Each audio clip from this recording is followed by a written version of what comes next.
इसके बाद जो तमाम ऐसे लोग हैं जो इस पेपर लीक में शामिल हैं, जिसकी इन्वॉल्वमेंट है, उनके पसीने छूट रहे हैं। याद रखना कि जो भी शिक्षा माफिया या कोचिंग सेंटर वाले या टीचर जो इस कोचिंग ये बीपीएससी पेपर लीक में शामिल हो, भले ही गर्दनी बाग चले आओ। मैं खुद देखिए, मैं किसी भी इस तरह के मीडिया को मैं इंटरव्यू नहीं देता हूं, क्योंकि वह तमाम मीडिया हमसे अप्रोच करते हैं, मैं नहीं देता हूं, क्योंकि उनकी ऑथेंटिसिटी नहीं है। या तो मैं लाइव आता हूं, या एक यूट्यूब चैनल है स्टूडेंट सेवियर, मैं खुद बोलता हूं, ऐसा नहीं कि कहीं दूसरे से होता है।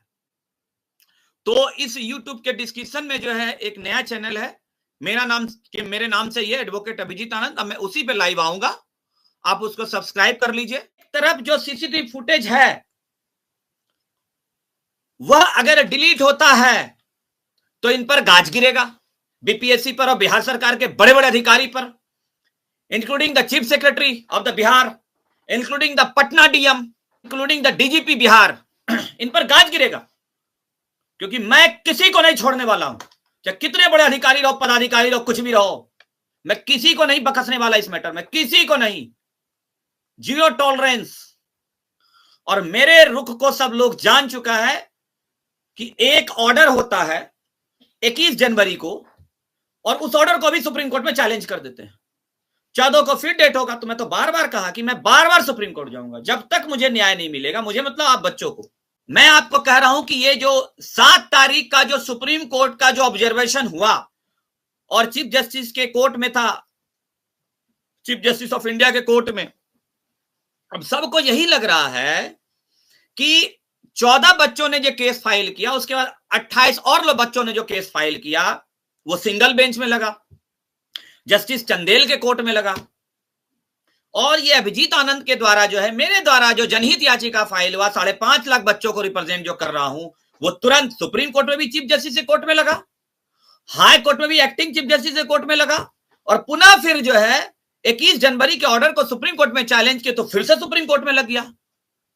आखिर माजरा क्या है? ये जब जाते हैं हाई कोर्ट और सुप्रीम कोर्ट तो चीफ जस्टिस के कोर्ट ही में लगता है, बाकी अदर मैटर का हियरिंग तक नहीं हो रहा है, तारीख पे तारीख हो रहा है। तो ये तमाम ऐसे लोग जो इस पेपर लीक में शामिल हैं, मैं तो शुरुआत से कह रहा हूं कि यह री एग्जाम होकर रहेगा। तो ये पेपर लीक में तमाम ऐसे लोग, चाहे वो कोचिंग माफिया हो, चाहे वो सरकार के अधिकारी हो, चाहे नेतागण हो, जो भी इस पेपर लीक में शामिल हैं, वो अब आपको सपोर्ट दिखाएंगे। लेकिन याद रखना कि जो भी इस शिक्षा माफिया या कोचिंग सेंटर वाले या टीचर जो इस कोचिंग ये बीपीएससी पेपर लीक में शामिल हो, भले ही गर्दनी बाग चले आओ, भले ही स्टूडेंटों को सपोर्ट दिखाओ, मैं छोड़ने वाला किसी को नहीं हूं, क्योंकि इस बीपीएससी को पवित्र करना है। यहां बीच में एक इंपॉर्टेंट इंफॉर्मेशन आप लोगों को देना चाह रहा हूं, बहुत इंपॉर्टेंट है। अभी इस चैनल पे मैं लाइव आ रहा हूं, इस चैनल के डिस्क्रिप्शन में एक यूट्यूब चैनल है एडवोकेट अभिजीत आनंद, उसी पर मैं अब लाइव आऊंगा कल से, और कल तो आपको एक तरह से बेवकूफ बनाया जा रहा है। आप चीजों को समझिए, और मैसिव स्केल पर लाखों करोड़ों रुपए की फंडिंग हो रही है मीडिया को, और दिखाया जा रहा है आज हियरिंग होगा, इसमें ये न्याय मिलेगा, वो मिलेगा, ऐसे होगा, वैसे होगा, ढाक के 3 पात कुछ नहीं होगा। मैं तो शुरुआत से बोल रहा हूं कुछ नहीं होगा। तो आप लोग अगर नेताओं पर ही विश्वास करना है तो फिर करिए, करिए। जिन नेताओं ने आपको डंडा खिलाया, लाठी खिलाया, अब उसी के पास उसी पर फिर विश्वास कर रहे हैं, तो करिए।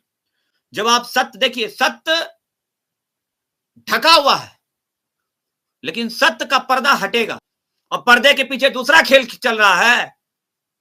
जितना षड्यंत्र रचना रच लो, सत्य छुप सकता है, पराजित नहीं हो सकता है। आपका पेपर जो है, मैं शुरुआत से यही बोला हूं, आप लोगों को विश्वास नहीं हो रहा था ना, अब धीरे धीरे विश्वास हो रहा है ना।